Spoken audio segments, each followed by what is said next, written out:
This is the original Firefighter Podcast, where we talk about anything you would talk about at the firehouse kitchen table. And sometimes we even talk about fighting fires. Make sure to subscribe and hit that bell. Let's get into the show. And we are also working on a remote setup where we're going to be able to dial in. I'm like, yeah.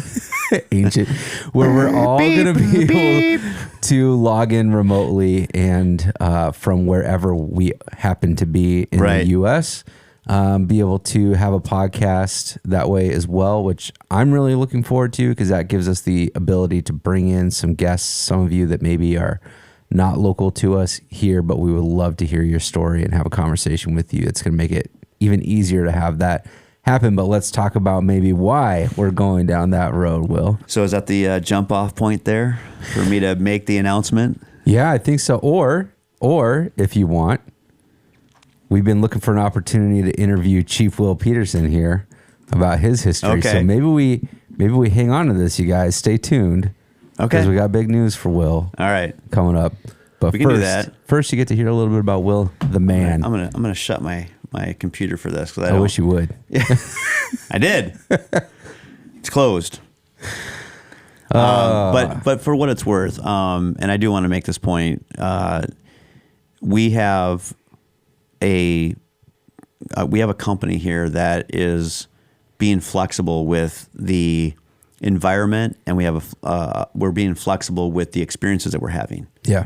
So, I love the studio. It's, the in-person is everything. Yeah. Going on location to places, and the ones that we've been doing, obviously we've had, I think, at least 3 of our previous episodes were based off of interviews that we did at FDIC. Right. And we thank all of those individuals that came on our show, and whether they were with us for 10 minutes or, some of them, I think we were on for like 30 minutes with some of those individuals. And we were able to meet authors of books and people that were innovative and creating change out there in a positive way for the first response community. So I can't say enough. And obviously I was thankful that both of you were there at FDIC in Indianapolis. And I can't say enough for the opportunity for people to get there. If you go already, keep going, supporting it. Great information, great education coming out of FDIC. But if you've never been there, put it on your agenda, put it in your goals. I know all of you are out there doing goal settings and target solutions or vector or whatever you're using to tell your superiors that you're going to go and make something of yourself. Yeah. Whether real or bullshit, but it's real. Could have been a contender. Could have been a contender. But you should go to FDIC. Yeah. I advocate for that. I can go even further with that. You should go to National Fire Academy as much as you can, although they cut the funding, so they got to figure out how to get the funding back, which I think they're getting there. But yeah, there's a lot of things to do as a firefighter. Well, speaking of being a firefighter, let's talk a little bit about Will. All right. Okay. All right. This has been, we've been leading up to this behind the scenes. Like I do a lot of the interviews. Now I'm going to be interviewed. How the tables have turned. Oh, how the turns have tabled. Do we change seats here? Is that what we do? No, because I don't want to edit multiple microphone channel changes that way. So no. Yeah. Yeah. Okay. All right. So let's talk about what got you interested in the fire service. I mean, let's just start at square one. Oh, ground zero, huh? Yeah. That's actually a fairly easy one. I was in high school. On just a regular, I think a summer day, not in school, I was driving down Edmondson Road outside of Albany, Wisconsin. And Edmondson Road comes to a T, and I'd made a right-hand turn like I was going to drive into little village of Albany. But at that point, I'm still probably like a mile and a half outside of the village. How old are you at this point? I think 17. Okay. And 16 or 17. Yeah. Probably 16, actually. Okay. So anyways, I was driving down the road. I was driving a two-tone silver Ford Escort stick shift with maroon cloth interior, and they had the automatic seat belts. Same car you drive today. You yeah, still drive that, don't it's you? still right out here. It's a classic. I don't think so. I didn't go very far in life, and I had to keep it together. So I was driving down the road, and up a little ways as I'm driving, I can see a person on the right side of the road that's running. Now, from a perspective that I was at, I couldn't tell if it was a person that was like jogging, exercising, or what this individual was doing other than that he was running. And as I approached, but then also got side by side, and I slowed down because something just did not feel or look right. Mm-hmm. And as I got closer, I could see like it looked like there was some blood on him. I slowed way down, and I realized that it was a fellow high school classmate. Not in my grade. I believe he was a senior. And I knew him because the town of Albany was very, very small. In fact, my high school graduating class was 32 people. Wow. And that's it. Yeah. 32. The dating pool was very small. Yeah.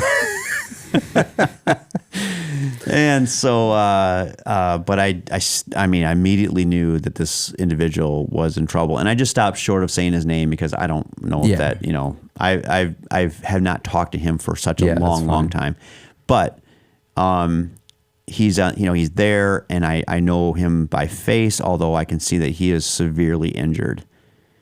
And I just stopped, and I didn't get off the road. I just stopped the vehicle, my car. I jumped out. I ran to him, and I threw him in the passenger seat of my Escort, and I just took off for the next farm, which happened to be the Bloomer farm. Trent Bloomer was a high schooler, and that we all knew, and so I knew, I knew his mother. She worked a hair salon in downtown Albany where we all got our hair cut. Everybody knew his dad. My cousin used to work on that it's a big farm. It's actually a very well-established farm in that community. Is this like Mayberry? Yeah, I know. I know. It does sound like I'm it. playing this whole scene in black and white. Yeah. Yeah. So I picked him up, and I took him right there to that farmhouse. And as soon as I got into the driveway, I don't know, somebody came out from the farmhouse. They knew something was wrong. And, time just went by. But before you knew it, there was an Albany fire truck, and their ambulance was in the front driveway of that farmhouse. And they were taking this individual to the hospital. And that was, quite honestly, that was my first experience with helping somebody in Was there a feeling that you had in that way. moment that stuck with you? Yeah, I was like, there's blood in my car. Yeah. They're maroon seats, though. Yeah, but I could still see it. Oh. It didn't go away. I couldn't get rid of it, all entirely. But was there a feeling? I suppose so. I think that there was something where I felt like I'd done the right thing. Yeah. And I don't know. I'm sure I don't think that he ended up having injuries that were going to be grave. Right. But he looked really bad. It wasn't no exaggeration. He just looked like trash. What had happened was he had basically, I think he wrecked out on a motorbike or some sort, like a bike, dirt bike. Mm-hmm. I think that was a story, or the reality of the situation. But I don't know. That's where I knew then. After that, I was like, well, that was interesting. I did this, and then the next thing led to that, and then there was a fire truck, and then there was an ambulance, and so I kind of put it all together and said, well, maybe I should go and help out at the local volunteer fire department. So you associated your experience with, kind of the next step for the victim was he was being handed off to the fire service. Yeah. Okay. Yep. So how did you get connected then with the fire service after that? Did you pursue that? Or I did literally they pursue walked. You or? No, I literally walked in to the volunteer fire station in Albany, Wisconsin, And I can't tell you exactly who the first person I talked to, but I know eventually I ended up talking to their fire chief, which goes by he's deceased at this point, but Chief Clapper was his name. I don't know that I could pick him out of a lineup, but he just looked the part, like very Mayberry. He looked, like the volunteer fire chief. Yeah. He was Small town, roughneck. he was crusty. He was crusty, and with a name like Clapper, I mean, you gotta be crusty on that. Yeah. Chief Clapper. Now I'm thinking Simpsons. Yeah, I know, right? Yeah. So no, I just went in and I said, I'm paraphrasing where I'm like, I want to know how I be a part of this. Mm-hmm. And it didn't take a whole lot. I think they were looking for people with a pulse. Right. There was very little training, or direction. Not to say that they weren't. Basically what you had, and I think you still have this today in smaller departments and smaller groups of firefighters where they're just helping out their small community. Yeah, it's not very formal. It can be, it's definitely less informal, or I'm sorry, it's less formal than a department that I just retired from. Right. With rules and regs and city policies that go on forever. But also I understand the difference with that because you're basically, when you're in the larger departments, and I'm specifically talking about rules and regs and policies that apply to the employee. Right. You have to have policies that account for lots and lots of possibilities of how people can get themselves in trouble. Sure. Yeah. Whether or not they're firefighters, people still can find a way to get themselves in trouble. And so you have a lot of policies on the mid-size and larger departments. On the smaller side, it can feel very much still like a social club. Sure. And that's what this was like. You're just a group of dudes trying to help out your neighbors. Yep. And go to the occasional barn farm. So you're 16, 17 at this time. Yeah. You're just getting exposed to what it looks like to help out your community in that capacity. What kind of calls are you going on at that point? Barn fires. Barn fires. Lots of barn fires. And a lot of mutual aid with tenders to other departments that are having their fires, or so I'd say everything that leads in the fire service, was true back then. It's still true today. Our medical calls. Mm-hmm. Medical calls have just gone up as our population has aged. Fires themselves, there's a national statistic that says and it does show it's true, the fires are down, but there's also a different side of that, which is that fires are more intense today than they were back then. Different building materials. Absolutely. But back then it was in small town USA, you were going out on auto accidents and barn fires, grass fires was a big thing. You'd have field fires and things like that. So you didn't go to a lot of, residential structure fires like the way that, I look at Rockford, Illinois, and it's like residential structure fires are bread and butter of operations. Yeah. We literally have them every day. So had you started to think like you could maybe make a career out of this, or are you focused on other things and this is just kind of like, I'm just volunteering to help out? No, I immediately knew that I was at least doing that. Okay. I immediately knew that I was going to be in the fire service. Okay. Now, there were a couple of moments where things had the potential to go in another direction. My dad was, at the time, he was in the Air Force. He was actually a recruiter.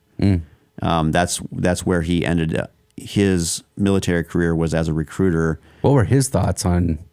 Well, I mean, both of my parents were super supportive. I mean, my mom, very supportive. Like, so serve wherever you're going to serve. Just serve. Yeah, yep. Okay. But because of the Air Force Association that my dad had, there was a moment, a very real moment, where we were discussing things like going into the Air Force and again, every branch of military has their special force. Right. Yeah. And so like in the Air Force, you've got PJs that are basically, and it's been a minute since I've looked at this. So if I'm incorrect, anybody can check me. But as I understand it, like you would basically be someone behind enemy lines attached to a unit where you're providing the medical trauma treatment. Interesting. For those types of teams that are going in. Or you were also going in, a big part of what PJs do, was I understand it, was that like if you had a downed pilot from an aircraft that maybe goes down, you're going in to get them. So I was always drawn to the rescue, highest right? level of like, well, that's the coolest thing. Yeah. You know, where can I be a hero? Yeah. I didn't know the Air Force had how can that special happen? forces. Every branch of know. service has something. But yeah, so They haven't made a movie about that yet. No, really? Note to PJs. self. Note to PJs? self. Yeah. Maybe I'll write a script with ChatGPT. Yeah. yeah. Well, Behind Enemy Lines with Owen Wilson and Gene Hackman. Yeah. I think they refer to PJs in there. Oh, really? Where they're launching them, like trying to go in to get them, but things go bad. And It's a great movie. yeah, it is a good movie. So how do you get from there to full-time career in the fire service? What was your next step? So you obviously chose not to pursue the Air Force. Yeah, exactly. But that came, so there was sort of two things that happened simultaneously. Is that I graduated from high school. I did have my time with Albany because they did accept me, and I was able to convince the high school principal at the time, Mr. Crowley. No way. Yeah. See, I use the names for a reason. I mean, I've already said Chief Wow. Clapper. Mr. Crowley. And my principal was Mr. Crowley. So for all you Ozzy Osbourne fans, and if you don't know the song, listen to Mr. Crowley. So yeah, I convinced him that because I was with the Albany Fire Department and I had a pager, that if the pager were to go off during school hours, I should be allowed to leave school campus and go. And they agreed. How many people had the number for the pager? Was it just the fire service? And or was it your girlfriend? It was so great because like it had a button on top, and I could just like push down and it go like that. You know, like it sounded like something was happening. Like, That's awesome. Oh, I gotta go. Oh no. That seems to go off in the middle of every test. Yeah. So volunteer through your time there, right? Yeah. Were you ever, I took it very seriously. Paid on call staff? No. That department was just all volunteer. No, it was 100% volunteer. Okay. The first class I took in any capacity was through Blackhawk Technical College in Janesville, Wisconsin. And it was, I still have the certificate. It was SCBA 1, like with the letters SCBA, meaning self-contained breathing apparatus. SCBA with the number 1, and then just underneath it small was like live fire burn. And it was some donated house or some old rural house, and it was just like, go out here, show up. The coolest thing, and I don't know how I remember these names. The coolest thing was I met one of the coolest people on planet Earth. His name was Larry Anderson, and he worked for Hearst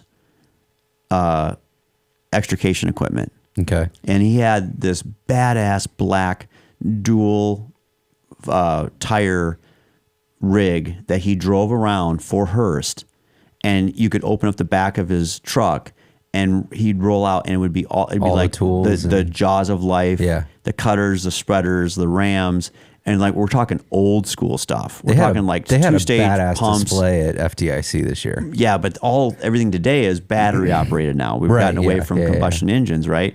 And all that kind of stuff. But back then we're talking like the jaws of life weighed 138,000 pounds. It was huge, just humongous, Massive. massive. Trademark pending. Yeah. So anyways, like, you know, I remember those people. I remember that. So you go to Blackhawk. Did you go to Blackhawk, right? Were you still living? I just went through a class. It was just like a class that Albany Fire Department participated. So you had a lot of at other this point. You were still where you were. Okay. No, yeah. All right. What had happened is that I got into an internship program at Fitchburg, Wisconsin Fire Department. Okay. And as I was going through that internship, I was also going to college, and I was still having ongoing conversations with my dad about, should I do some Air Force time? What should I do here? Kind of that, you know, you're at a junction of your life. So this is like 3 years or so after that initial interaction. Yeah, we'll say 2 to 3 years, you know. So I was well into the internship program, and then what I recall is that Fitchburg, the city of Fitchburg, just outside of Madison, they had a very significant apartment fire. It was like a 60-unit apartment building that burned down in February of, I think it was 1993. Okay. And it took a long time because of weather conditions, I think it was. I was actually in a class at Lakeshore Technical College, so I didn't even make the fire. I wasn't there. Okay. I was out of town. I was at Lakeshore Technical College taking a hazmat class. And the little television that was in this bar said something to the effect of like, breaking news out of Madison, Fitchburg, Wisconsin has this apartment building that's on fire.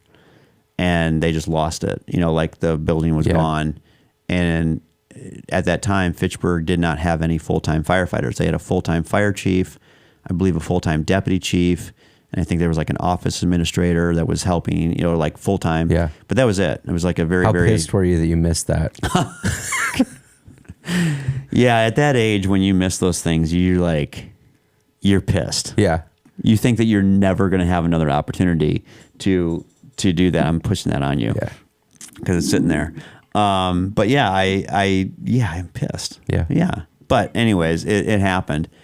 And so when I get back, I remember, you know, there was several articles. I still have all these articles. I actually have a book that I have kept of you know, reminiscent material where these things happened. And actually, I can go back and look at these things and go like, this happened, that led to this, and then led to that. And then all of a sudden, Fitchburg was like, okay, well, we're going to start putting full-time firefighters on the clock. Now, it wasn't like the way you would see it today where you do 24/7s. It was just basically 9 or 8 to 5. Okay. It was like, so they basically were standing up a engine company to get out the door during the normal business hours. Okay. And it just happened to be, I applied, and so did some other individuals that I know, and I was offered the position. I took the first position to be the first full-time firefighter in Fitchburg, and then soon after there was a second individual that I knew very well, and he was hired at, you know, very close in proximity to time. So is your name on a wall somewhere in Fitchburg? No, I'm right sure that it's not. I'm sure it's not. I was the first. Yeah, no, I'm good. No. You know, I had a great time there. They have a very unique department still today. But I will not ever forget that, you know, we had real growing pains at that point in time where there was our fire chief, there was the deputy chief, and then there were the first full-time firefighters, and we're trying to figure out like, so what do we do with our, like, what's our time spent here? And we did a lot of inspections. We did a lot of fire inspections. We did a lot of school. So a lot of preventative stuff. Yeah. But also over time that city did end up growing very, you know, had a lot of growth to it. So today it looks very different from when I was there. But other than that, I was still just kind of making sure that this was the right fit because I wasn't doing that traditional 24/48 schedule, and because there was basically nothing really going on in Fitchburg all that often in terms of like emergency response. Mm-hmm. I mean, horrific car accidents sometimes at some of their major intersections. I was really at some very interesting car wrecks. There was a fire here, a fire there, just not a lot of consistent action of any sort. But you're a pretty action oriented person. So, Yeah, So at this this isn't point, where you I wanted maybe to start stay. looking for Yeah. other cities to apply to. Yep. So where do you go from there? So at that time, I was wanting to test not just about anywhere, but I started really looking into, I was willing to be anywhere other than Wisconsin. And it's not because I like Wisconsin. I love Wisconsin. You compare Wisconsin to Illinois, and I'll take Wisconsin You're every like day 1 of the minute week. from the border right now. For sure. I love the state of Wisconsin. But I was also ready to leave the Midwest, we'll say. Sure. Maybe that's a better way to say it. But you can't overlook the opportunities. So I was testing in Milwaukee, Detroit, Chicago twice. Mm-hmm. I flew out to Colorado Springs because I knew a friend out there. I went and took their test. And then I tested for Indianapolis and I tested for Rockford. And I ended up being on Rockford's list, and I got hired in 1996. And I will never forget the day that I got the job in Rockford.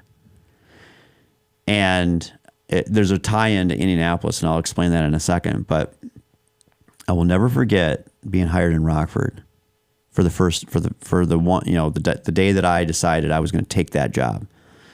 I got called by the recruiter and said, she was a female, and she says, you're at the top of the list. You're going to be hired. We're offering you the position. Let us know. Do you want it? It's a good feeling. And I didn't really hesitate. I was like, yep, I will take it. Yeah. And I'm not kidding. I had my TV on. I was living off of King James Highway in Fitchburg, and in an apartment. I can still see the apartment building today, white building on the left-hand side of the highway. And I had my TV on in the morning because I was getting ready to go to work at Fitchburg. And the news report, as soon as I got off the phone, I can hear that they're reporting on the Madison local news that Forbes magazine had just come out with their top 300 cities, the top 300 cities to live in the United States. Yeah. Number 1 was Madison, Wisconsin. Yeah, of course. Number 300 was Rockford, Illinois. Yeah. We may not have topped that list at the time, but there were other lists that we did top. Well, Murder capital. At least we were on the list. Yeah. That's not a joke. Yeah. Oh my gosh. So that happened. And so you're going, oh no, what did I just do? Where are you thinking? But I was like, Who cares? whatever. This is awesome. It's going to be full of jobs, full of action. Yeah. Yeah. So I gave notice at Fitchburg. I think it was in August or September, and I gave my notice, and I moved, came to Rockford. But I had already, also prior to that, I had tested for Indianapolis. Right. And so I was, 6 weeks into the academy. I think it was somewhere around there, 5 or 6 weeks, and then Indianapolis called me, and they said, "We're offering you a job in the next academy." And so I just, life circumstances, I decided that the person I was with, we were going to drive to Indianapolis and kind of check it out for a weekend, kind of get a feel of the whole thing together. Mm-hmm. And then as we were coming back, it was basically I don't want to move again. Sure. Yep. Kind of a need to put down roots. Yeah. Yeah. Need some stability. Yeah. Yeah. I get that. And Did so, she see the list of top 300? Did she know about that list? Right. We're 300, baby. Yeah, Come we're 300. on. We're on the list. Although I'm pretty sure Indy was on the list too. Yeah, I'm sure. It's a cool city. Yeah. So, and we talked about that when we were down at FDIC, Yeah. how different life may have looked if you had made the decision to go there, but you didn't. You chose Rockford, which, we're thankful for that. Yeah. So, and that launched the beginning of a pretty long and great career. Yeah. In the fire service here in Rockford. So, coming on as a probie in Rockford, what were your first thoughts? And then let's talk about, what were some of the promotions and steps that you had in your career here over, what was it, 28 years? 20, yeah, just shy of 28 years. Yeah. So I retired last year, July 1st of 2024. And so the first thoughts of Rockford, Illinois was pretty awesome, pretty interesting. And also detrimental because we were the first recruit academy class to be given the non-traditional fire helmet. We had the salad bowl, crappy fire helmet that just looked stupid. Which is gone now. It's gone. We don't do that anymore. How long did that last? I didn't even know It actually lasted like, I don't know, man. When do we go back to the traditional looking helmet? What had happened was, as I understand it, because I was not a part of this, but basically the traditional helmet was in the Rockford Fire Department, but I don't know, there was some kind of complaining about the heaviness of them, and so they went with the lightest helmet that you could put on your head. But it was a salad bowl. I hate it. I'm not shy about that. I think they look stupid. Does it have the eagle on it? It's got my first fire helmet from Rockford had a sticker on it. No way. Yeah, way. Way. This episode of the original Firefighter Podcast is sponsored by Castle Contracting. Castle Contracting offers commercial and residential restoration, leading the industry in roofing, residential siding, gutters and downspouts, egress window installation, storm damage assessment and repair, and solar energy, saving you money and time. If you want to be treated like royalty, contact Castle Contracting to schedule a free inspection. Call them at 877-512-4207 or go online and visit castleexteriors.net. That's 877-512-4207 or go online and visit castleexteriors.net. Serving Illinois, Wisconsin, and Kentucky, Castle Contracting has you covered. Your home is your castle. Call Castle Contracting today. And you can buy them at Partyland now. Yeah, totally. Yeah. Yeah. So, very thankful for that. The fact that, Rockford did go back to a traditional composite helmet. Yeah. And so, we gained a little bit of integrity back or something of that nature. I don't know. So where did you start in Rockford? What station were you at? What was your... Well, before I get to that, here's how I knew that I did make a good decision in terms of action. Okay. I will never forget being on the top of our environmental building, being lectured by one of the instructors, and then just hearing like AK-47 rapid style firing coming from Concord Commons. Yeah. And being told by the instructor to hit the deck. Like, hit the deck! Yeah. It's no joke, man. No kidding. Especially and back we then. did. Yeah. Like we were like on our bellies sitting like laying flat on top of this flat roof. And you could hear it just plain as day, like Beirut, like, yeah. And then all of a sudden, Engine 6 from the academy Which kind of scratches takes that off. itch of wanting to be in the military. Yeah. A little bit. You're kind of in the fire department and in the Air Force at the same time. Yeah. Well, the good news is, too, to that point that you're making, Rob, is that when you drove through Rockford in 1996, it did look like Beirut bombed out. It was behind enemy lines. It was bad. Yeah. It was bad. I say very good things today about the improvements that the city has done. Yeah. I mean, it's a long time coming, and it's not perfect, but it does look tremendously better. Yeah. You can walk around downtown now. Yeah. You can, yeah. And there's neighborhoods here that still need so much attention. I mean, a lot of help. It's almost shocking if you start to, kind of leave the downtown area and certain corridors and you get off into certain other branches of neighborhoods and you go, it's still like this? Yeah. Damn. Yeah. But it all takes a lot of time and effort and money and politics and all those things.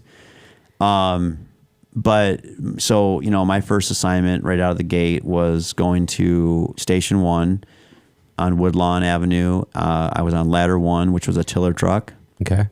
And that was the best part of being a recruit or a probationary firefighter, was that I got to learn something that I don't think a whole lot of people get to do anymore because, you know, there's still departments that run tiller trucks for sure. I mean, you can go on any of the social media platforms and see them rolling out the door today, but they're not that common. You know, they're expensive for one thing.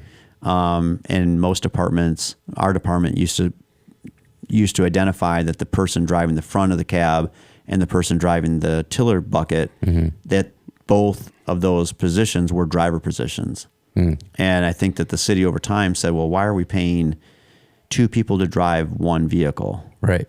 And they phase it out as, you know, it's like just to get rid of something through attrition and over time. So it's the personnel cost, not necessarily. That's right.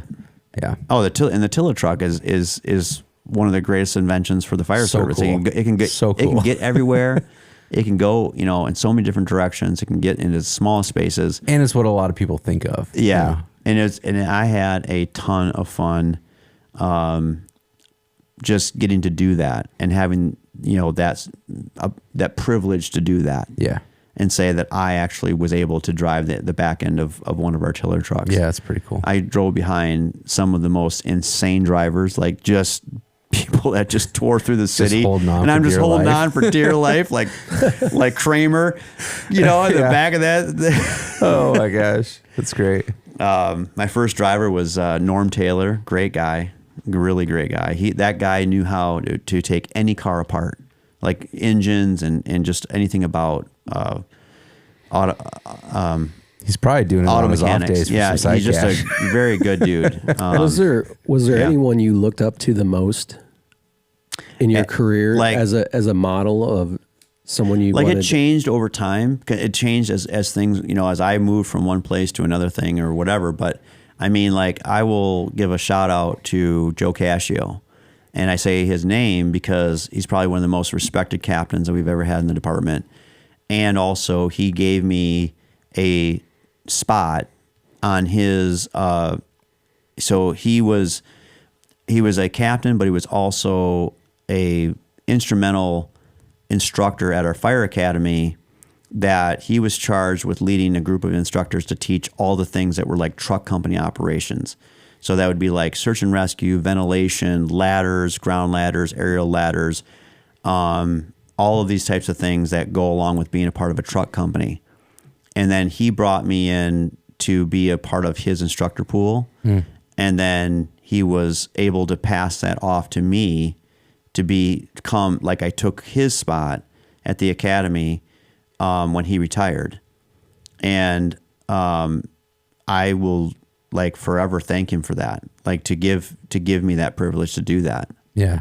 And then from there, from that moment, then I just did my best to build a concrete truck company operations instruction catalog at the academy, so that if the next recruit came through, they were going to get put through all the paces and understand what it means to be put onto a ladder company, a truck company.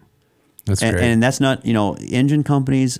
I've spent a good deal of my time in the department. I was always more to the truck side, the ladder side of the operations.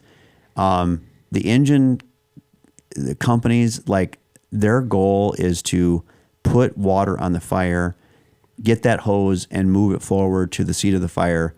And you can't discredit that by anything. It's not even it's not a question. And I don't even mean to pose it like it's a question. Right. Yeah. But it's a very specific thing that they have to do. Right. The fire has to go out. Right.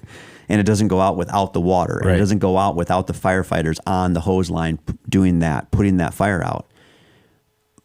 Where I got my diverse interest on the ladder side, the truck company side, was that they just got to do so many other things. Right. They got to go in and be sort of fluid. Broader skill set, broader understanding of tools. Yeah. And that's not to say, because we do a lot of cross training. Both are important. Both are important. And not so saying that at all. It's not at all. It's just that I always enjoyed the puzzle piece of things, where you could be doing this task in a moment, and then as soon as that was done, you moved over to that to get that done, and then go over here and do this, and then everybody went home, Yeah. and you were happy that you had just worked a fire. So I thought that was just the greatest thing. You're one of, I think, one of the most forward-thinking people I know. And so at this point, earlier in your career, did you have a vision of the steps you would take to climb the ladder? Yeah. Good one. Yeah. Did you have Rob Layback has arrived. Yeah. ambitions to one day be chief? Or was it like, hey, I'm just taking the next step that comes out in front of me? Yeah. And learning as much as I can? Or was it like, hey, this is the path, and I'm gonna figure out a way from here to my goal of being chief one day? Yeah. Admittedly, I was never shy, and there were too many times that I was too cocky. And not for I can't see that at all. But can't imagine. Yeah. But you know, and that's where you hope that as you get older, you look back and you go, man, I could have done that better. Sure. I could have done that differently, or whatever you want to say. When you ask about people that I looked up to along the way, as I've already mentioned one person, there's another individual, and, you know, I'll throw names out there if need be. But I know that there was also a district chief that, you know, really had my back, and sort of, Benny Onyebane. He wanted to make sure that I was given the opportunities to get back to, you know, as a lieutenant. I got to ladder 1 as a lieutenant. I had the greatest crew. We had so many fires. We had so many fires, and we were just happy for the most part, you know, and you know, except for the med calls. and so, you know, we had a great time together. We had a great chief. And it was in that moment where I was lieutenant and he was a district chief, and we would actually make time during the workday on our shifts, and he would take his time. And this is the thing I want to drive back, and I think this is the important piece about what actual leadership looks like. I got to tell you, I'm not afraid to say these things anymore. I am so tired of getting on social media and seeing the same dinosaurs that I perceive to be dinosaurs in their full regalia with the big stripes and all the stuff, and just telling you that leadership looks like this and leadership looks like that. Yeah. This particular district chief, he would take the time every workday, and he would call me personally and say, hey, this is my afternoon. I think we can get a workout in between, like, say, 2 o'clock and 3 o'clock in the afternoon. And now that would be call dependent, right? And we just started doing that because we both enjoyed working out together, and like working out individually. And then we started to do that together. And before you knew it, everybody in the company wanted to do it together. And I don't think that these things are mysteries. Right. I don't think that you have to pay $900 to go to a symposium put on by some fancy fire chief of any sort in order for you to understand that people just want to be made to feel like they're cared about. Right. In these situations, we're already putting our life on the line. You don't know if, you don't know when. It's a part of the whole thing.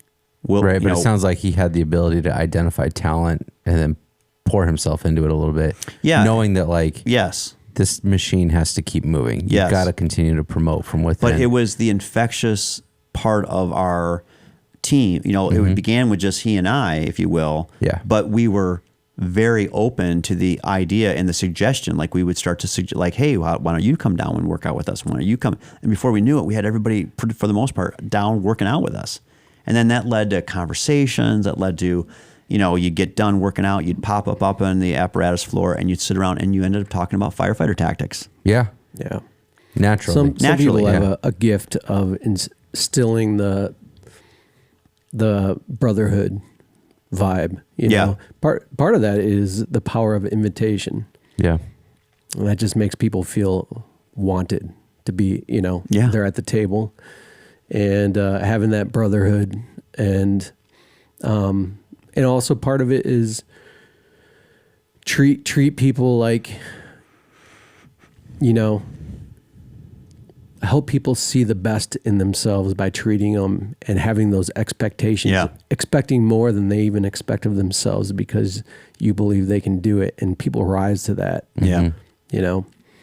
And I think some people do that more naturally than others, but you can be intentional about that, knowing that. Yeah. And that is a big part of leadership. There's this, I think they called it the aspiration effect. Like, great leaders, people that you look up to, treat you in a way that shows you that they're nothing more special than you are. So they're very open and transparent and go, hey, you could be this too, And when you feel that, you're like, this person is just another human being. I look up to them, but I could be like that too.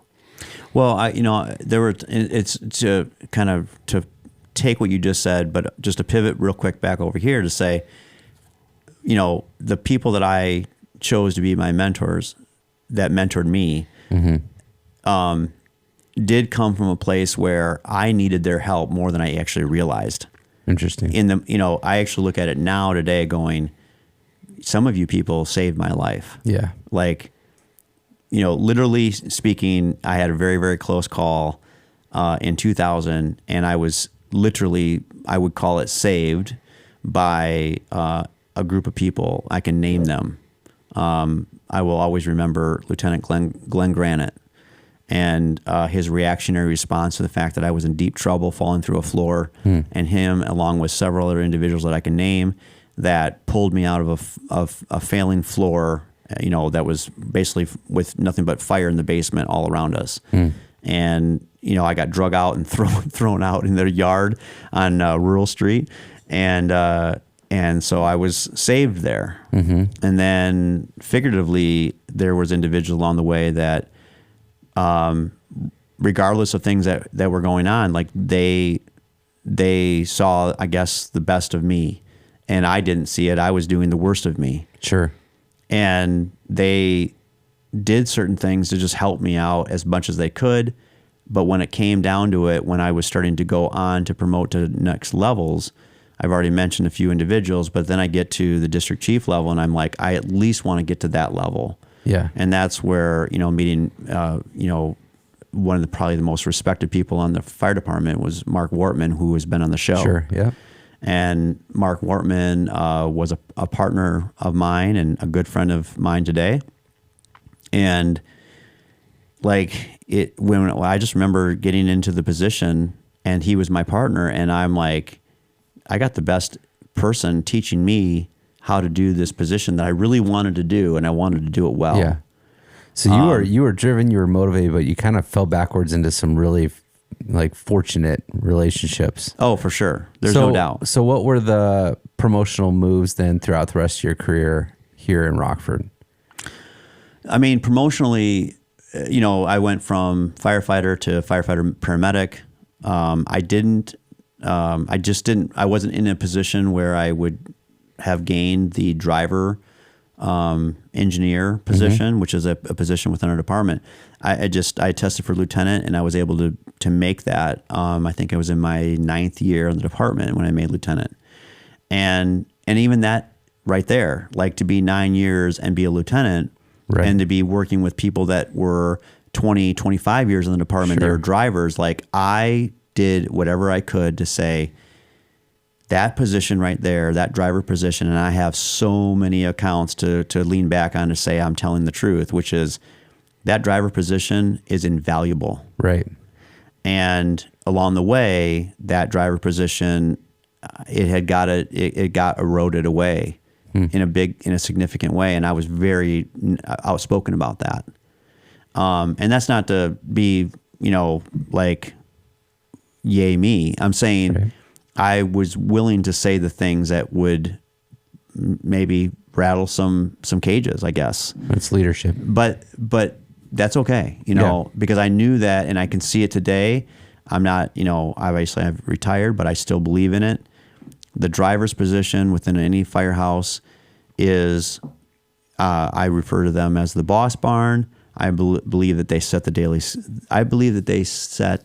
daily tone. Now the officer might set the daily agenda. That could mean, hey, we need to train. We got to get this done. We got a number of things to do. They got to be the ones responsible for when we sign our signatures to documents, that they are responsible for those signatures to actually show up. But maybe it's the difference between being a coach of a team and a captain of a team. Oh, 100%. Yeah. And that's what the driver is. That's the best metaphor you could even give it. This episode is brought to you by Strike the Box Cigars, Pipes, and Tobacco. Whether you're a seasoned aficionado or just starting your journey into the world of fine tobacco, Strike the Box has what you need. From the finest cigars to premium loose leaf tobacco, Strike the Box delivers on quality in a welcoming space where you can enjoy a smoke and good company. Additionally, Strike the Box specializes in vintage pipe restoration. We're talking estate pipes brought back to life with craftsmanship that borders on art. Got Grandpa's old briar gathering dust? Let the crew at Strike the Box make it smoke like new. Check out their full list of vintage pipes for sale at striketheboxpipeandcigar.com or swing by the shop located at 6935 11th Street, New Milford, Illinois. Soak in the aroma and talk shop with real tobacco lovers from the American Fire Service. Strike the Box, where fire, flavor, and tradition meet. Again, that's striketheboxpipeandcigar.com or swing by the shop located at 6935 11th Street, New Milford, Illinois. Is that the driver is the captain of the team. And, hopefully the coach doesn't have to be dealing with every situation that comes up. Right. If they are, they're micromanaging. So what were some other key moments in your time here in Rockford? So we know you retire as district fire chief, right? Well, the key moments. We'll get to that in a minute. Well, the key moments, I guess, when it came to realizing that I was going to be a chief officer, I had to take some serious account of what it meant to be a firefighter that I think was a good firefighter, but also got himself into some good trouble sometimes. Sure. Yeah. And then to know that, well, now you're going to have some situations where you're dealing with so many personalities and individuals, and they're also going to find ways to get themselves into certain trouble too. Right. And so there were times where I found myself like trying to use myself as the example and say, this isn't the end of the world. You can get through this. Yeah. You just gotta not keep doing what you're doing. Right. And so there were those moments where it was personal and it was personality. And I kind of divide that between the humanity of being a chief officer and then the reality of being on the streets together. And that's where if you're trying your best to make the human relationships the best that they can be, given personality conflicts, type A personalities, everybody's an alpha. Right. I mean, at the end of the day, everybody in the fire department is an alpha for the most part. And then it came to these moments as a district, as a chief, which we call it a district, but it's the equivalent of a battalion chief. And I don't say this lightly. I got dealt a handful of black cloud situations that I don't know. I know it well. My close friends know it well. They know that during my time as a chief, a district chief for 7 years, I saw some. Not, when I say I mean we, my crew and me, saw some shit. Right. That went down in that 7-year period. Like what? It's nothing that people that are listening or viewing would say, well, we have that too. And, I mean, I can think of like Not to compare, but no, I mean, it's not just to like hear, comparing. Yeah, but what are the experiences? The experiences were like things like house explosions. I know that we had a like a 1 or a 2, but I had like 4 of them in 7 years. Wow. And and so there you go. There's one of them. One where it killed one individual, 2 people got blown across the street. I'll never forget on the pay. And then to have 2 church fires, to have 1 church fire as an incident command officer and go, church fires happen.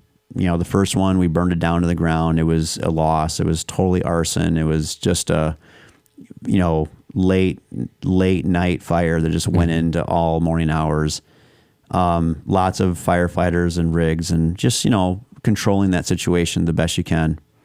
Then to have a second one in less than 3 years and have Maydays go out at that fire and have firefighters caught and injured to be transported away from the scene and to not know how their outcomes were going to be and feel like you're responsible. That's a lot of weight. It's not, and it's not, you're never in any of these scenes in a complete vacuum. Like you're not in your own little silo. Right. But somebody has to say that I am in command. Another individual typically says, okay, well, I will be the safety officer. And another individual might say that I'm the staging officer. So everybody kind of they fill in, they get themselves into these situations. They get themselves into these roles. They're in charge of a particular part of the incident. But when you say that you're the incident commander, you're taking command. Well, you're taking all of it. Yeah. And when you take it all, well, then it means that you take the good, and then you also take the bad. Yeah. And in that situation, on August 8th of 2022, am I right on that? August 8th, 2022 or 2023? I'd have to look it up. I'm close. I think it's 2022. Yeah, the 3 individuals that were, they were hurt. I think about them all the time. I've told that to them, to all 3 of them. I somehow think about you guys all the time. Yeah. And, I know that it hasn't been easy for them to, just resolve how things worked out. It was a immense flashover, one that I cannot describe. I've tried to. It was brilliant, huge, massive. I remember telling my fire chief that this rose to the level of at least a comprehensive scientific study to say we should look at flashovers that occur in such large building structures. Because you can go online and you can see so many flashovers that occur out of rooms venting, things of that nature. But when a whole church, without a percussion, there wasn't necessarily like pressure that would suggest a backdraft. But when this thing vented the way it did, it sounded like what I would think that a jet taking off of an aircraft carrier would sound like. And it flashed in my eyes. I can't even imagine what they saw up in the attic of this church. A fireball probably coming at them at Mach speed, and they were just trying to get, they're just trying to get out of the scuttle hole that they were in up in the attic. It's kind of a one way in, one way out situation. So I'm curious, not being a firefighter. Yeah. Curious when you roll up onto a scene like that, what is going through your head? What's your mentality, and what decisions are you making immediately? I knew again, this is just one of those situations I'll never forget that morning. When I came into work, driving into work in my personal vehicle, it was already a stormy morning. It had been a very turbulent night weather-wise. So I knew that going in that the city had already been really disruptive. And when I got in, I remember getting into Station 2. I got into my buggy, and both units at Station 2 were already out the door. Like, they were already out on other calls. Most of the city was already out on calls. And I had a brief conversation on the phone with my fire chief at the time. And we were just sort of giving each other, or, I was getting like an update, like, this is where things are at. We had several companies that were on down power lines and trees down and whatnot. And I was on the phone, and then my MDT lit up that there was this possible fire at the St. James Church. And I'm like, hey, I got to let you go. I'm getting a fire. And I'm like, oh, okay. It's kind of like one of those, oh, yeah, okay, whatever. Yeah. And I made a U-turn on 7th Street and headed north. And I was on scene so fast.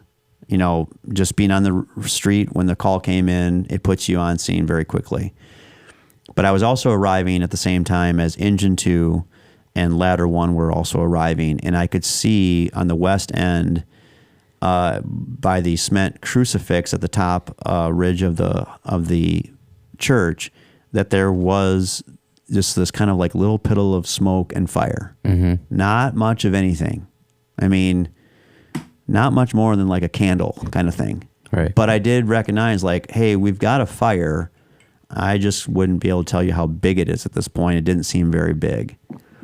Come to find out, it had been a lightning strike was the cause of that from the storms that we were having. I parked on the south side of the church in a big, large parking lot, and I was making Engine 2 and Ladder 1 into what we made them a fire attack group. Because Engine 2 had 3 people on it, and Ladder 1 had 4 people on it. That gives you a 7-person team. Go in and find out what's going on.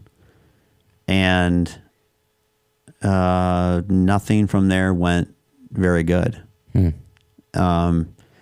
just took a long time.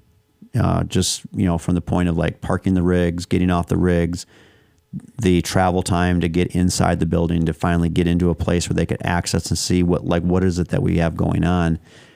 And it just took so much time. And that lead time, it gave a lot of time for the fire to do what it was able to do. And the situation, all the components came together at a certain point where, these firefighters found themselves in an attic space unknowingly that there was so much fire up above, or at least the potential for the heat and the smoke and the oxygen and everything come together the way it did. And so you come up and you can see a little bit of fire, and step one is we need to know more about this fire and what's really happening in there. Yeah. So you send a team in to understand the full scope of the situation. Yeah. Which what got them into that. That you have to do that. Yeah, I mean it's hard. Yeah, it's hard to. You got to send people into the fire. Yeah. Literally. Literally. Yeah. It was. There's so much I don't even know how I would really. I'm sure I have second guessed the situation, but to do it over and over and over, what is it? The end result is still the same result. Yeah. I know that everything on this side of the fence in a command mode was to prepare for the worst, and that's what we did. I mean, we went immediately to a second alarm. We brought in aerial trucks to get them in position just in case. Right. I had one aerial that was on the tip, using their chainsaws, cutting a hole, trying to get this thing vented further beyond just this small hole that was being produced from the lightning strike and this little bit of fire that I could see.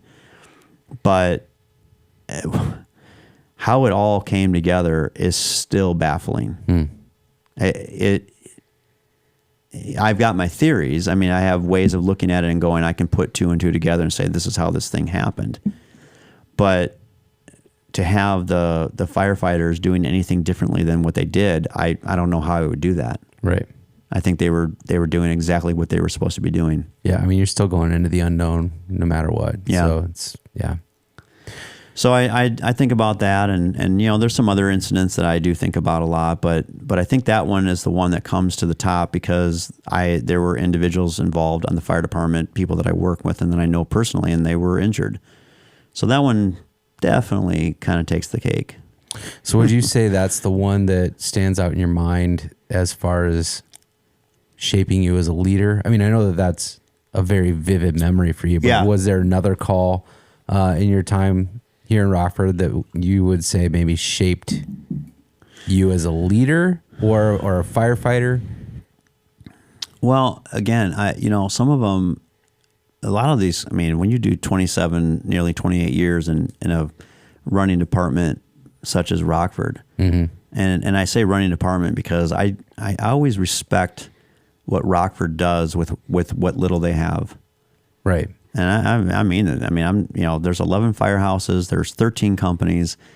They are out there running their wheels off, and they are not just responding on the gravy train of calls. They're running on fires often, almost every day, and then throw in to the mix that on the medical side, like they're challenged with everything that you can imagine, the heart attacks and the strokes and the diabetics and everything else in between. And then on top of that, you have some pretty serious mass casualty incidents that have occurred in the last few years. And here again, in my time as a chief, I was given 2 of them as a commanding officer, which would be one would be Don Carter Lane, the shooting on December 26, 2019, the mass shooting that happened there at the bowling alley. And then the last one being last year in 2024 on March 27th in the neighborhood that had the mass stabbing incident going through there. So there's all these situations, and what I was always impressed by was that we in Rockford had the ability to bring nearly every working person to the scene and do it with very little decisive like we didn't have to direct every little aspect of the situation from the command side. Like I could literally call in engine 10 from Alpine and know that the officer there had his shit together. Right. And knowing that it was not my job to give out every single detail of what they need to do, nor should you have to. If you have SOPs and SOGs that guide your department, guide your decision-making processes, and when you're when you're throwing an audible, which is like a hand grenade, and then everyone else is like, okay, audible, let's figure out how to get this situation under control. This never came from just one place. It didn't come just from my own view. But it's a department that's got just tons of reps in. Yes. So it's prepared and it's trained. Exactly. So the repetition of those things always gave me the confidence that when we had the things happen with my shift and the crew that came in and the individuals that I worked with day in and day out, there was just such a high level of confidence. And just take Don Carter. Yeah. There's not a lot like that where there's too many. Right, more than there should be. Yeah. Yeah. Or the stabbing incident. Well, the stabbing one's is a very, very interesting situation. I'm no longer shocked anymore about how people figure out how to cause carnage and damage to other human beings anymore. Mm-hmm. I'm just not. I'm not. There's nothing. I don't mean that arrogant. I don't mean that cocky. I don't mean to say that I've seen it all. What I'm saying is that when I turn on the news and they say that a car bomb blew up at a fertility clinic in Palm Springs, California, I'm not shocked by that. Right. I am not surprised. I'm not like, oh my God, I can't believe it's happening in that community. I'm literally like, unfortunately, it's literally give it time, it'll happen. Yeah. And that's where firefighters today have the biggest challenge of them all. Because you no longer have to worry about, no longer just worry about like answering the fire call, the medical call, but you worry about everything in between. You worry about domestic terrorism, international terrorism. You worry about pandemics. You worry about all the violence, domestic violence, the gunshot victims, the stabbing victims, the hazmats, and then you have maybe some time to worry about yourself and your self-health awareness. Yeah, it's a lot. And good congratulations if you can get all that done. I think that something that kind of keeps rolling around in my head is that there's a lot of great quotes out there in history. Political leaders, scholar type leaders, and historians have said such great poetic sayings that we repeat. But I find that the best one comes from Mike Tyson. Yeah. It says that everyone has a plan until you get punched in the mouth. Everyone's got a plan to get punched in the mouth. I love that one. That's my favorite. and I say that with seriousness because that is the fire service. That's what we have. We have a plan. We make a plan for so many of these things, for almost anything that we can possibly think of and imagine could happen. Yeah. We identify our target hazards. We have incident action plans, and we put all these things in place for the just in case moments. And then so many of them go in a way where that's not how we thought that things were going to go. Right. But they are the fastest to pivot. That's what I'm impressed by. That's where I have looked at from my leadership point of view. I want to be able to make that. I want to be able to say I can foresee that we may have to pivot, and then when we do, it's interesting to see how so many of these things come together. Because if you engage with your people on a daily basis, they're willing to pivot with you very quickly. If you are hands off and you don't speak with them on a regular basis, if you don't attend their trainings, if you don't show up at their firehouses, if you don't talk to them at the kitchen table, if you just sort of, laissez-faire, phone it in from a distance. Yeah. But hey, you've got the third or fourth bugle and you're just sort of like, riding the last few years of your career. You're doing such a disservice to so many individuals that are counting on you to be able to see that there's a curve in there. Every incident has got something of a potential to go the wrong way. Yeah. If you're sitting back on your heels going, everything's going just fine, nothing else could happen. Bullshit, man. You got to be on your game every day. Yep. We've talked a lot over the course of several podcasts and even creating some funny little skits about the hardships, the difficulties, the troubles, whether it's political or financial or just the challenges of being a firefighter in today's society. Yet there's got to be a lot of positive, and there's up and comers. I know recruitment is down. Yep. But for people who would be listening that are contemplating a career in the fire service, given your career and your experience, what's your pitch? Yeah. That's a good one. So fun, so interesting. Because immediately I already had one. It didn't take me long to get there. The pitch is the individual that you think you are today is not the person that you're going to end up being. Because when you come into the fire service, you don't know anything. And I don't mean that disrespectfully. I mean, you don't know anything. We all went through our time of growing up, and you thought like, because I have a checking account and I have a girlfriend and I'm not living at mom and dad's house anymore. And I change my own oil, or I go to Valvoline and they change it for me nowadays because I don't do anything on my own. Right. But my point is like, you don't know shit. Right. You don't know anything. Yeah. And stop, and going to college didn't make you smarter than the person that didn't go to college. It makes you, on paper, it definitely makes you employable to say that you have the ability to follow through. But so many people graduate any college with a D-, Right. and they still graduate. Yeah. It's just that you have a diploma that says I was able to follow through to get it done. You take someone that goes to trade schools and they get their certifications and they were able to follow through to the very end.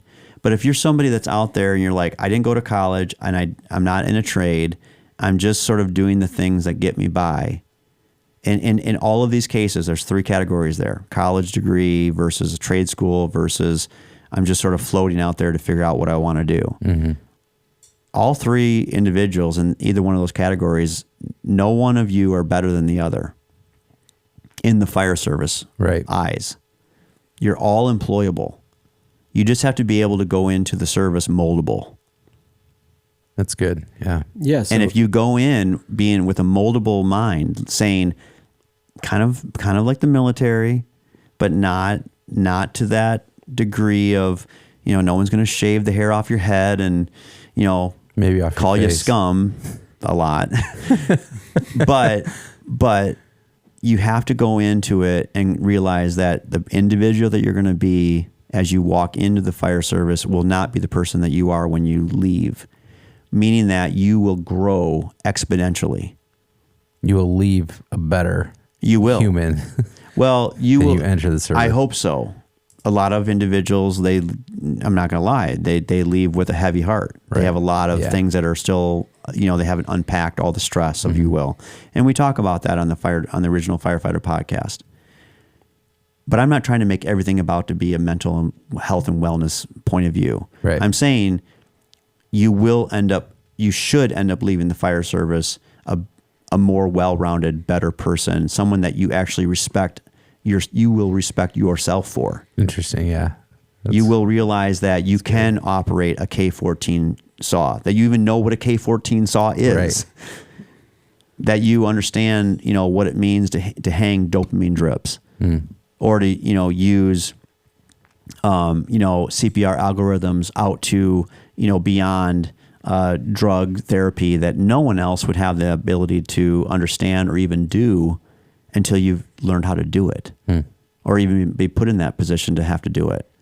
And then you also have to realize that you see, when you're when you're not in the fire service or the first response community, there's a way that I think a lot of people look at other people and they think like they see the good, and that's a good thing. They see the good. On the other side of it, on our side of things, you're going to see people for who they really are. Lots of people with not the best intentions, and it makes you sharp. It kind of does help to bring you to a place where you can smell bullshit from a mile away. Right. Mm-hmm. And firefighters are really good about that. What I wish somebody would have done this with me going into college, and I had my counselor, and I feel like counselors, at least back then in the university I went to, and probably a lot of universities, were worthless. They were just telling you how to complete your degree, but they weren't telling you this is probably not for you. Yeah. So, and this is nothing bad, but there's a type of person that should be a firefighter. Yeah. And there's a type of person that would be better off spending their career. They'd be more effective in a different career line of work. Yeah. I can already answer your question. Who is this not for? I can answer your question. Yeah. I'm going to say it very clearly that man or woman, if you don't have a thick skin, this isn't for you. Period. Full stop.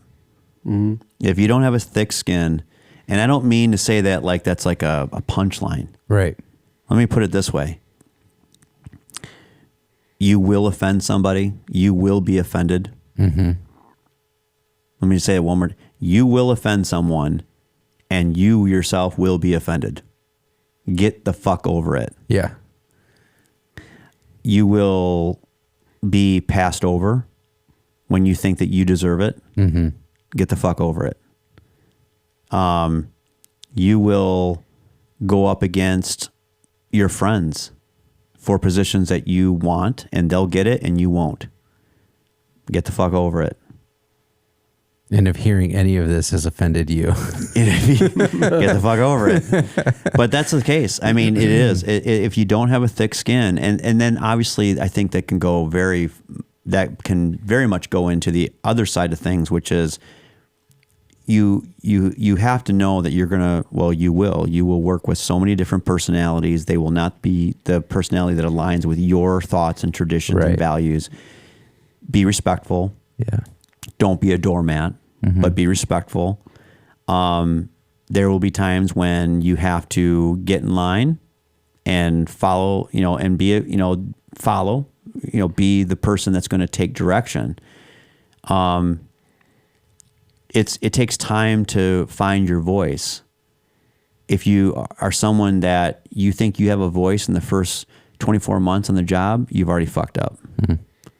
It doesn't mean that you don't, but no, I'm not even going to take that. I'm not even going to change what I just said. You can talk, you can speak, but understand that, again, you have so many people around you that have been in this department, on any department, for much longer than you, and they've already gone through the shit that you went through. So if you think you're going through shit alone, you're not. Everyone else just already went through it. yeah, So, if you are the most boisterous person right out of the gate, people are going to stop and go, who are you to say shit about what? So, and a lot of these it's things not for you if you to- can't just, it's not for you if you think more about yourself today and don't realize, like, I'm not going to be the person that gets told what to do, when to do it, and how to do it. It's like, well, then this isn't for you. yeah, It seems like some of these things are just like in a corporate environment, same. You're going to be passed up for a promotion. You're going to come in and, you might have your master's degree, but you're still bottom of the ladder. You don't have But some of the things that I notice from the outside looking in, number one, if you couldn't be a doctor because you can't stomach the human body being whatever, Opened up. you're gonna see, you're gonna see some things, Yeah. And I think you got to be realistic about that. I've known people that were like wanted to become a nurse, and then they're like, but then I saw what, like, the reality of it. It was like it was not for me. So that part of it, I think you got to be realistic about that. The other part, when we went on a call with you, you have to think on your feet and fast. For sure. There are plenty of careers when you can be a great thinker, but you have time to think. You can go home and contemplate something and come up with a good decision, but you have to make decisions. What I noticed is decisions being made quickly on the call we went to, where fire hydrants weren't even working. Right. It was like, okay. And we weren't even in California. right. Right. But those are a couple of things that, if I were taking a self-assessment, I'd go, okay, do I make this? Can I assess things quickly? Do I have that skill set inherently to assess a situation and make decisions quickly and take ownership of those decisions? But I stopped short. And I know exactly what you're driving at, but this is actually important to say. You asked, how do you know if you're not meant for this? Do they train you for and that? what I had started to say is that you have to understand that when you go in, you will not leave as the same type of person. Right. When you come in to the fire service, you're not this quick thinking, quick witted type individual, because you don't know the things that you need to know. You're just kind of stumbling around and not really sure how to go left or how to go right. But when you go through all the reps, and then you start to get this brain memory and go, oh, that's right. This happened this last time or this other thing. And then, over time you get this catalog of situations that have trained you to say, and you're doing it so often too, I should finish that thought there. You have all these different situations to sort of catalog and sort of pull from. Well, the last time that I was faced with this, then this was the outcome. So therefore, positive or negative, keep doing that or don't do that. Mm-hmm. The other part of it is the number of repetitions. So it's like if I'm doing this over and over and over, well, then clearly my reaction time is going to be quicker and quicker and quicker. So the faster that I can process information, which is actually why collectively a bunch of firefighters together can virtually solve just about every problem that you throw at them, because collectively, even together, not just individually, but collectively, they're going to have so many experiences, so many reps where they can go, hey, we can pivot and do this and get it done within 30 seconds or 1 minute. And it's going to be very, very fast and very, very quick. It's again, it goes back to the individual. That's like, if you can't enter into this service with an open mind, understanding that you don't know everything, you probably need to just keep your mouth shut for a while and listen to the leadership, listen to the heady veterans, listen to those who have gone before you, listen to all the mistakes that they made before you, listen to their successes and their failures. You're going to be better.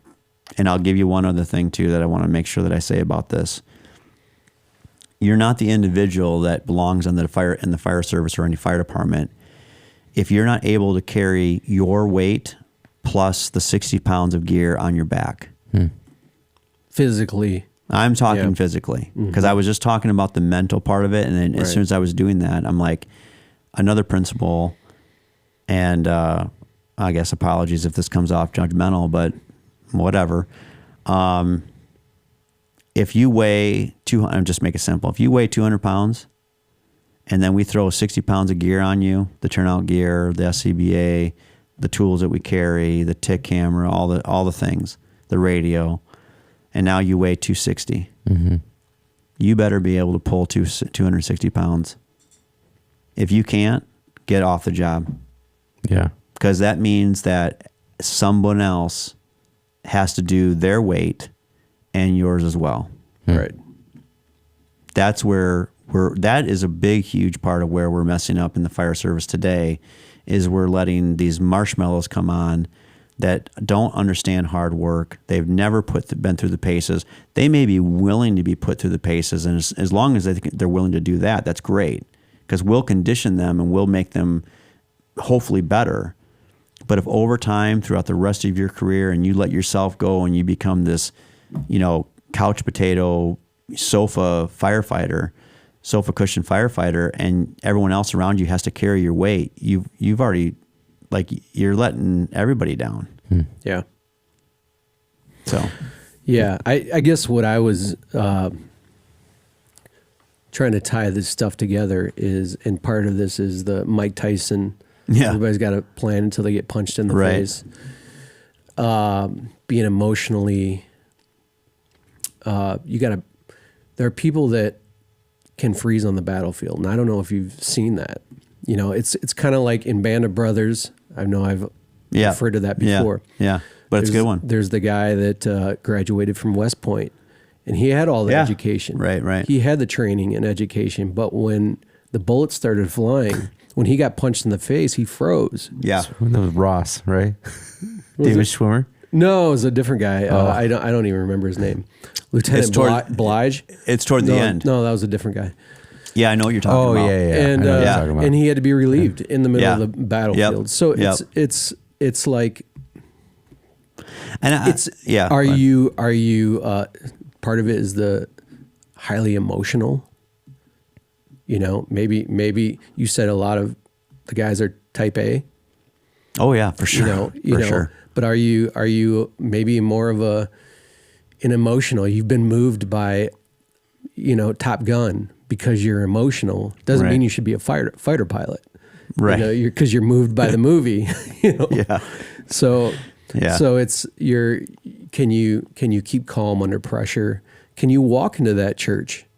Yeah. Walk into the face of the fire. Yeah. And I love that tie-in. Seriously, really Rob, I love that tie-in. I love how you just kind of swung back over to I think you're referring to St. James, which I've brought up several times.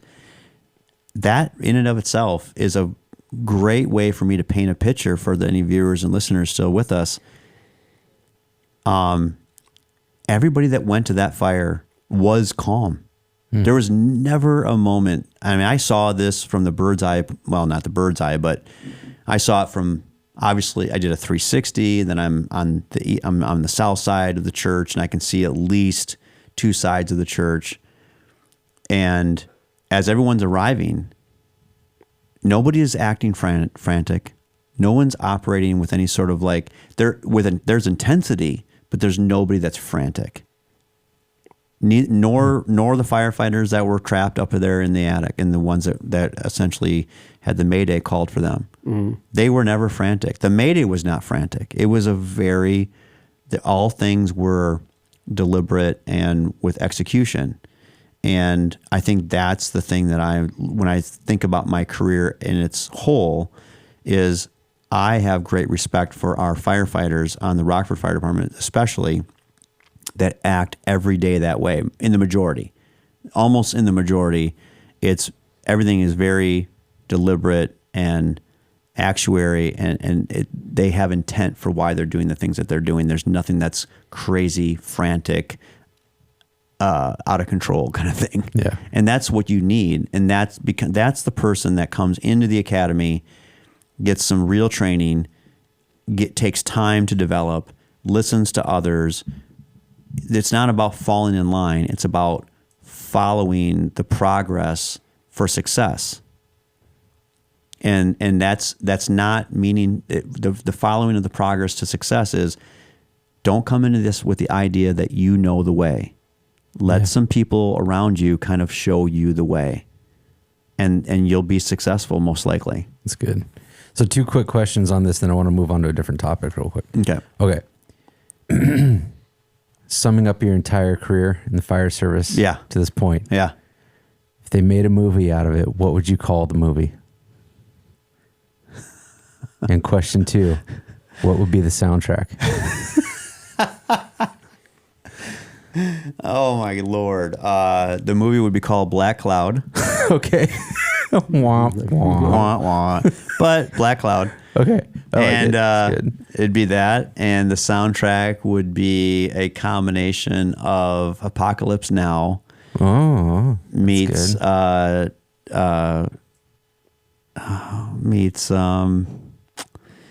Miami Vice. Because there's a little bit of Grand Theft Auto. I could see you in Rockford, driving in the back of the tiller. The tiller with In the Air Tonight. In the Air Tonight. I love it. That's awesome. Yep. So there you go. Black Cloud and Apocalypse Now meets Miami Vice. That's awesome. Thanks, Will. So one thing we always like to do on the show is talk about your off days too. And I know you had made it a goal to visit every MLB stadium. Yes.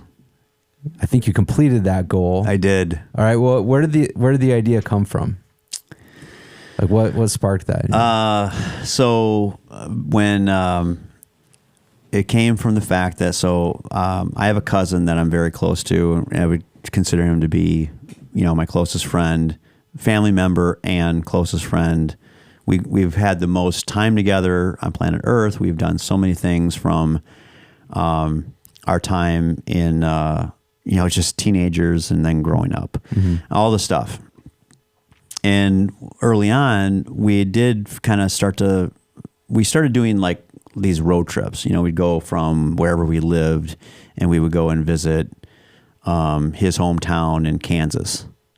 And that was a road trip. And then we would drive up to like Marquette, Michigan, where a family member of mine lived up there, and so I'd go visit them. So we would just make these road trips going either north or south or whatever. But we didn't have a lot of money. And then we started going to our first baseball game, which was at Old County Stadium for the Brewers. Awesome. I love that stadium. Old County Stadium okay, to be fair, my very, very first baseball game was in Detroit. I'm a Detroit Tigers fan.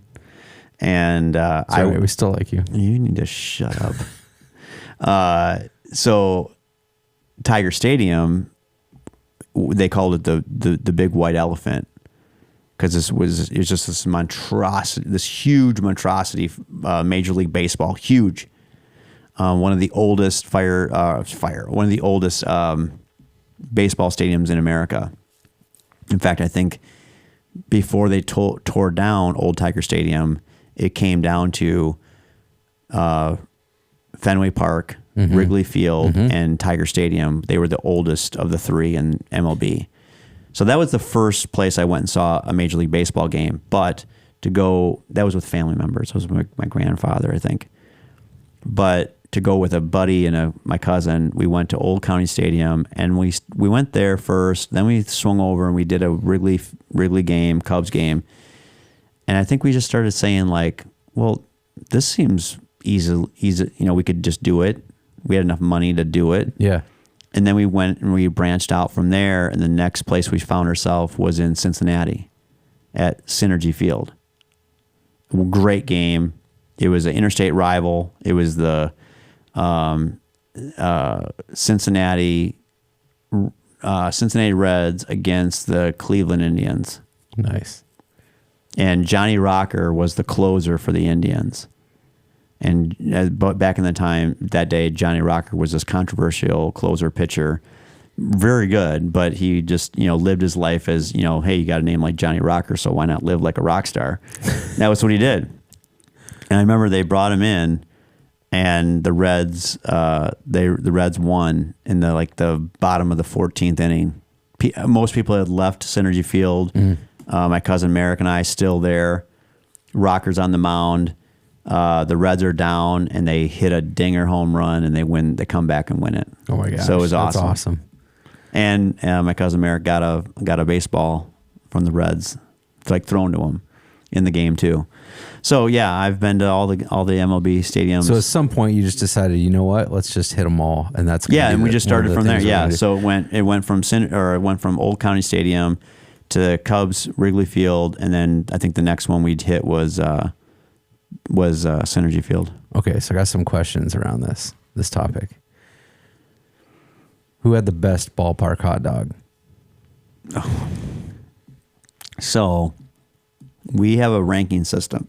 Okay, this is what I wanted to hear. Yeah. And it's not very scientific. Nor should it be.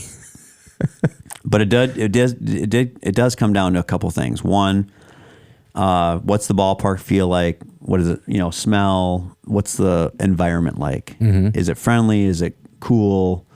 What aspects does the field have that are either significant versus very generic? Sure. When I say generic, please Just think of very corporate. Yeah, generic would be the Oakland A's. Yeah. Oh my God. So bad. But also with that comes the next thing. The next judgment is, what is the literal, the ballpark frank? Yeah. What's the quality? If I bite into it, eat it, do I like it? Is it disgusting, gross, whatever? Well, turns out that Fenway Park fits all of it that we judge. And it's Fenway. Interesting. All right. What made the ballpark frank at Fenway the best?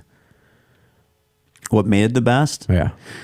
So I can't stand, I got to be careful with my words here. I cannot stand the big fat ones.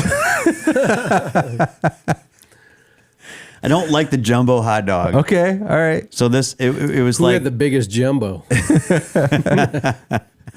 And are you comfortable talking about No, I'm not. Now, you're speaking girth, not length, right? Yeah.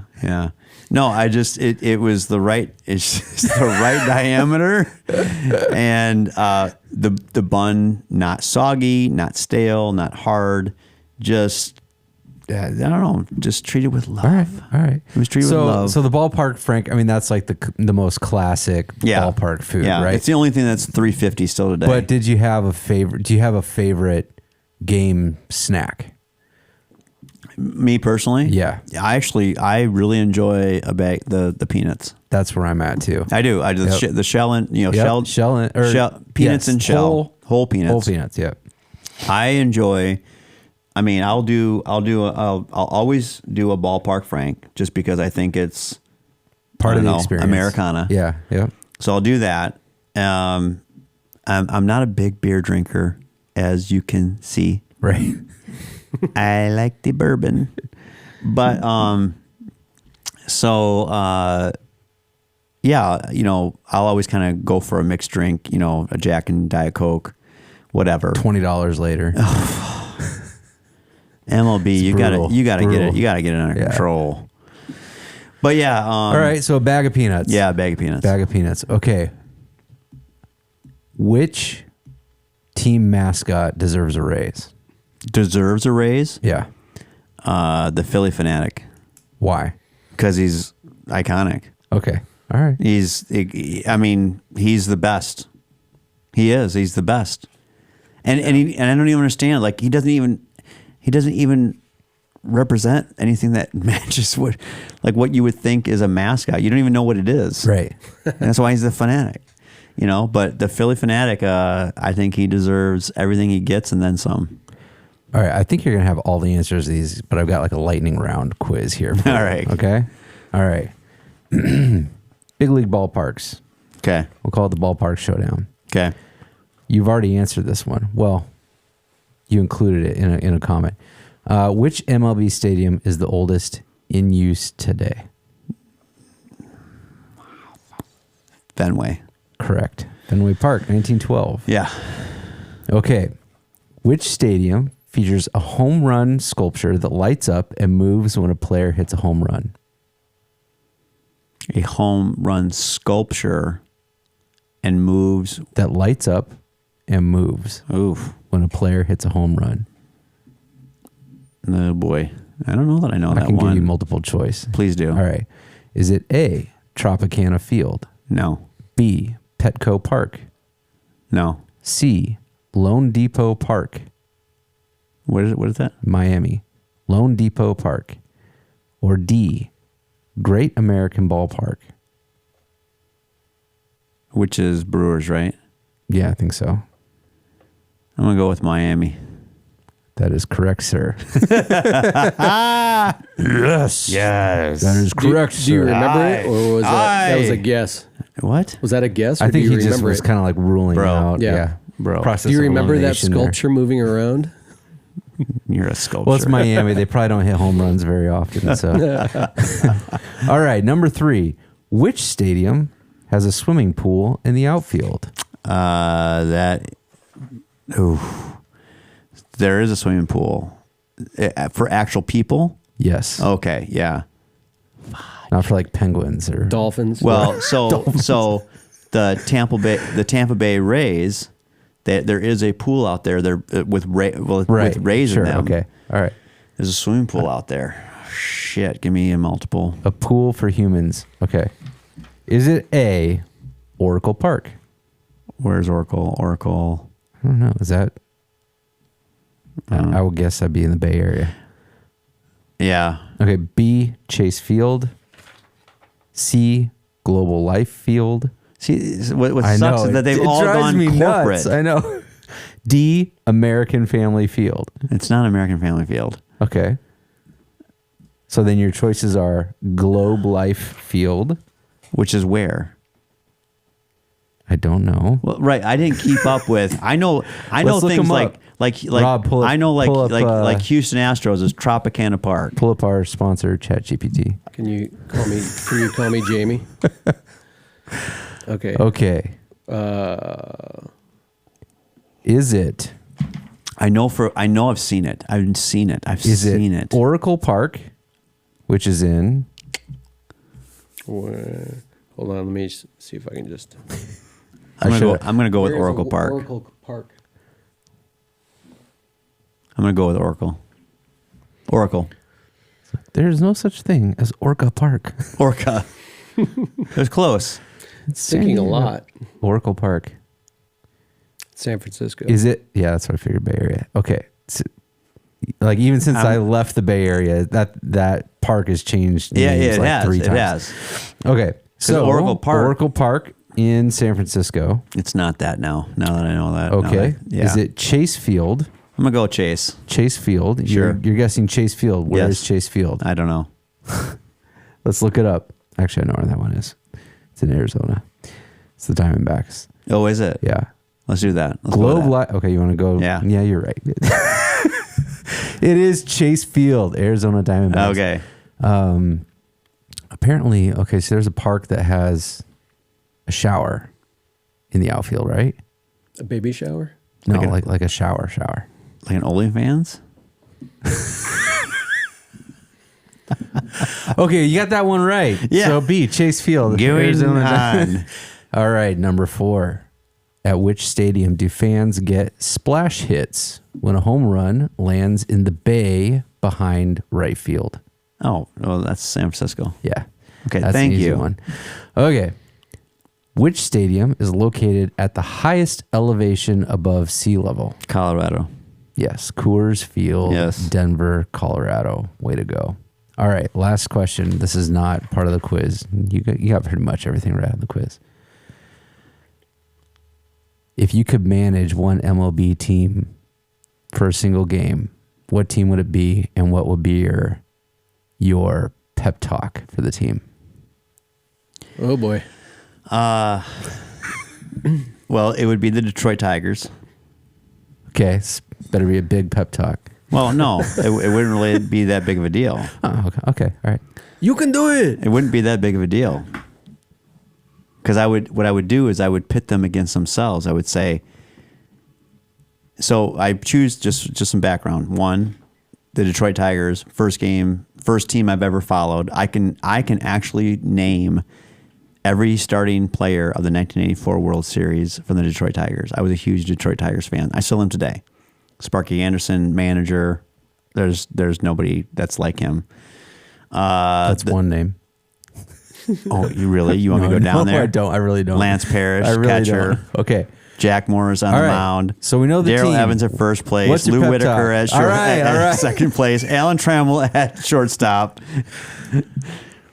The pep talk would be, Don't suck. fuck the Lions. Oh, it's good. Let's make this That's city good. proud. That's good. Rawr. Awesome. All right. Well, and on that note, I want to switch over now to just a final short conversation about the future. Yeah. All right. So, Will, we've talked extensively about your career in the fire service, your time here in Rockford, and your recent retirement, which hasn't seemed to last very long. It's not something that has stuck very well. Right. So, what is coming up next for Will Peterson? Okay. Well, I think I know where you're leading me. I will say this. In retirement, I think that it is very difficult to use the word retirement in the decade of your 50s. Sure. If you can do it, you know, I'm sending this out to the listeners and viewers. Like, if you can pull off retirement in your 50s, like, more power to you. I thought for sure that I could. Like, I thought, like, you know, I had put my time in, been through, you know, my departments, if you will, Rockford being the most significant in terms of time, and then the people I've met. And I'm talking on the job and off the job, and then the relationships, obviously, that the three of us have. Like, holy cow. Like, I could never imagine being in better business with better people and best friends like you guys are to me. But at the same time, so my point of saying all that is, like, I kind of had this idea, like, I'm going to retire and I'm just going to do the next thing, which would be, like, for example, like original firefighter. Right. And original firefighter is not going away. It's Right. not going to go away. It's not happening. You may ask for us to go away, but we're not going to do it. Not going to do it. Not going to do it. Wouldn't be prudent. Wouldn't be prudent. 1,000 points of light. Yeah, so original firefighter is here to stay, but I'm not. I am moving to Whitefish, Montana. Whitefish, Montana, look out. I am moving to Whitefish, Montana, and I am taking a position with the Whitefish Fire Department as their assistant fire chief. All right. And I start there on July 7th. It's coming up fast. Which will be interesting because I retired from Rockford. My last workday was July 1st of 2024. And I will literally be leaving this neck of the woods and driving towards Whitefish on July 1st, literally 365 days later. Whoa. I didn't plan that. I wasn't trying. That literally is how it fell. Wow. So, so I'm gonna head out that way. I've gotten to know a few of let me put it this way. I was able and privileged to get to meet the fire chief out there, Cole Hadley. And I met him at the National Fire Academy a couple of years ago. And it's very interesting because I also work on the side. I work part-time for Yavapai College in Prescott, Arizona with a person named Robert Borker. And Robert Borker and Cole Hadley, I met in the same class at the National Fire Academy. And I now will be working with both of them in different capacities. That's great. I've been working with Robert Borker, who I now affectionately call Arizona Bob, and I work with him at Yavapai College. I work remotely, plus I do some on-site work with him at the college. Cole Hadley, he's the fire chief in Whitefish. There was a position open for their assistant fire chief, and I just looked at all of it and I thought, I can do this. I can do this. I can do something where it's obviously going to be very different. I'm willing to go into it with my eyes wide open and just, do what I can do for the department, do what I can do for the people that work there. I've already got to meet them in a couple different ways. I did an on-site visit. Plus, when we were at FDIC, there was 3 individuals from Whitefish that came over to our booth. So I got to talk with them for a while. That was really cool. And cool. It was great. But I look at my bandwidth and I say, I can venture out of my comfort zone, which has been very comfortable here. Mm-hmm. There's a network of people in Rockford. There's obviously friends. There's business relationships and all the things that fill in those times when you're just awake. Mm-hmm. All I know is that when I was retiring, I remember coming across something that I saw online, like a video from, I couldn't tell you the person talking, but it was a poignant point where he said, you better have a plan for something to do after 6 months of being retired. Because if you don't, you're going to have a problem. You better know. Your plan was go back to work. Well, my plan was to do this. Right. Yeah. Which will still be happening. Right. And that's what we were talking about my point earlier is that I'm not trading anything away. Right. Yep. We are not trading anything away. No, we have things that are coming up that we've hinted. Yeah. But we have something coming up in 2026 that I can't wait for. Yeah. And I've already told everybody that I've, talked to, like, there's no compromise here. Right. We're gonna have this thing come out.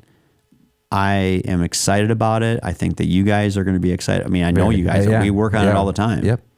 Like, so not only will there be personal enjoyment, bringing something to the firefighting service and all of your loved ones and friends and family and your buddies and girlfriends and all the things, but there'll be something that's really cool coming out of Original Firefighter in 2026. However, before we get there, I am taking this position in Whitefish, Montana. I want to better the department as much as I can. I want to help the community how I can. I want to have my own personal adventure. Yeah. And I want my buddies, my friends, my family, and my business partners to come out and see a beautiful part of the country. Right. What a great place to be. Like, I am like looking at things going like, I'm going to wake up and have a cup of coffee looking at Glacier National Park. Right. And Whitefish Mountain. I mean, I don't know. I think I can do that for a few years. Yeah. Yeah, that's pretty incredible. It's going to be a great, great landscape. Great. I mean, Yeah. I'm sure there's going to be great people there that you're working with in the department. Is there one thing right now? I mean, I know things will morph as you get into that role, but one thing in particular that you're really looking forward to as you head out there? Yeah, I mean, besides the skiing. Yeah, the skiing.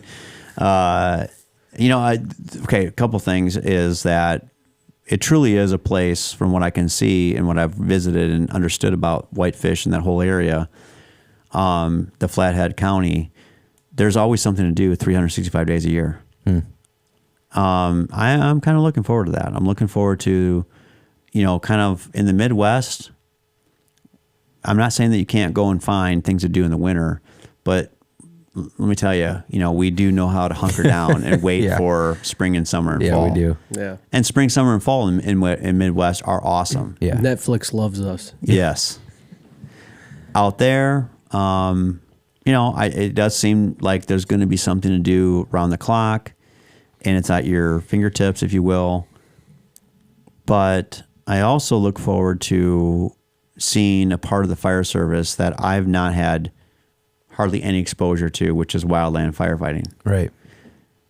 I don't know how much of that hits that neck of the woods in that area.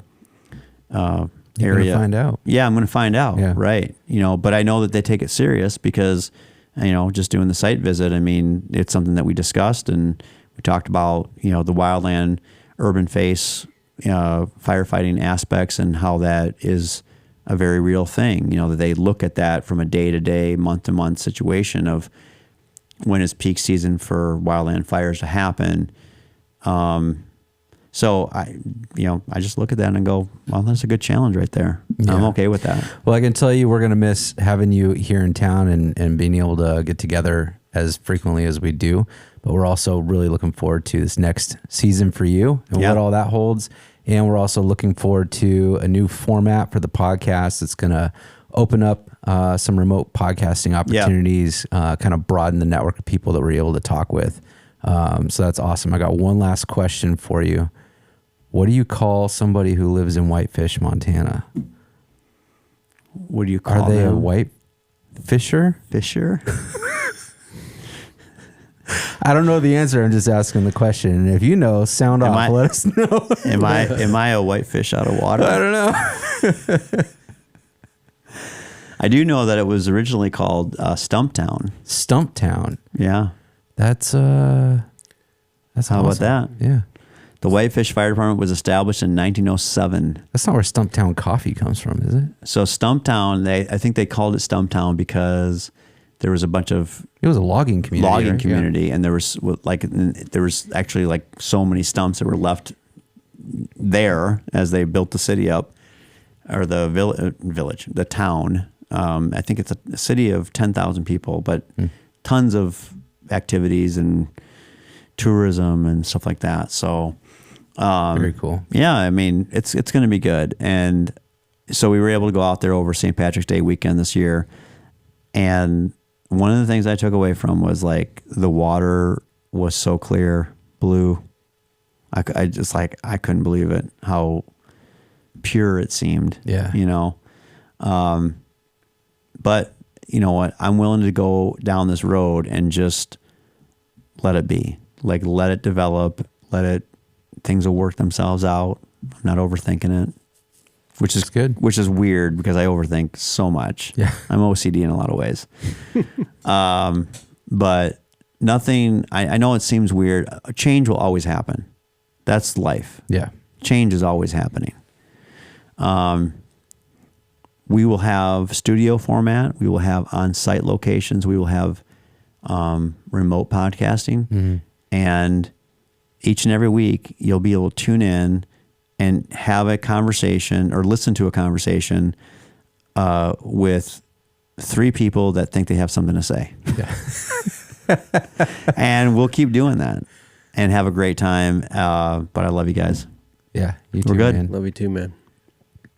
And with that, you have listened to another episode of the Original Firefighter Podcast. And as always, be safe out there. We appreciate you. Hit that like and subscribe on YouTube. Go to our originalfirefighter.com for any merchandise. We're always wearing a t-shirt or a hat or something that you can buy right now and help our 5% Give Back program for mental health and wellness. But most importantly, be safe. This has been the Original Firefighter Podcast. Thanks for watching and listening. Tune in each week on Wednesdays for a new episode. Like and follow us on all social media platforms and subscribe to our YouTube channel today.